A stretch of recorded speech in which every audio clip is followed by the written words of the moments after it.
Now, from a Democratic standpoint, how do you see the potential impact of this ruling in Colorado on the political landscape, considering the reaction from Republicans? Do you think this could potentially create divisions or unify the country?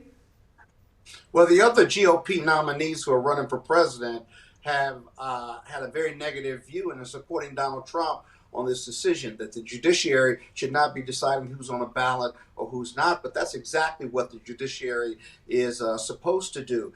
This all depends on whether the U.S. Supreme Court takes up this case on appeal.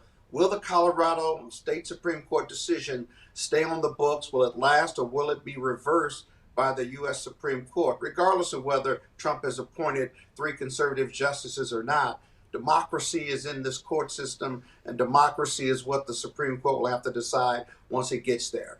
And I just want to look more at the political aspect of this. As a former chair of the D.C. Democratic Party, how do you think this ruling in Colorado could influence the Democratic strategy in regards to the 2024 election, if at all?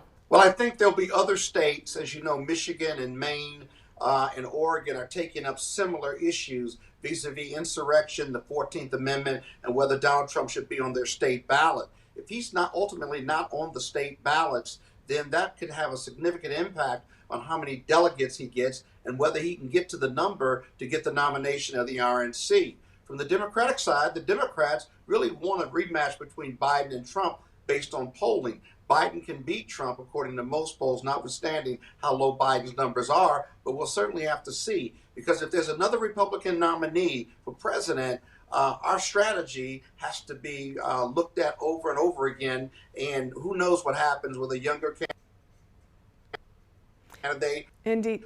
Democrats. And we're just having you break up there a little bit. We'll head on to the next question. I want to know, from a legal perspective, what kinds of legal nuances or constitutional considerations should we consider or be weighed here, where a state court is deciding on a potential presidential candidate in a case where there's not been any prior actual criminal convictions or charges related to the Capitol breach? Well, the 14th Amendment under Section 3 doesn't require a finding of a conviction, if you will. This statute goes back to the Civil War days when the Confederate individuals who were never prosecuted where this was to keep them out of office, if you will, and to say that they could not serve if they served in the Confederacy. So that dog won't hunt as far as an argument is concerned. What's groundbreaking about this is that you have judges sitting and finding that the president engaged in insurrection.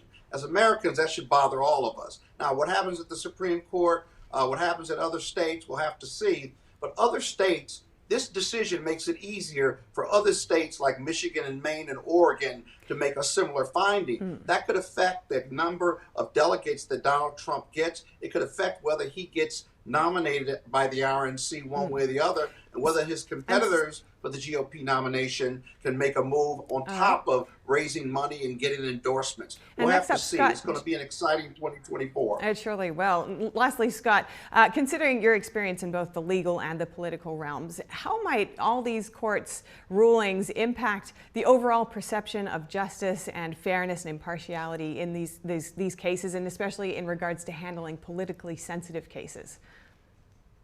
It'll be up to the U.S. Supreme Court. Many of us who are students of the law want the Supreme Court to take this case up and don't want it to be a 6-3 Republican majority or conservative majority. This is about democracy and insurrection by a president, at least the allegation is.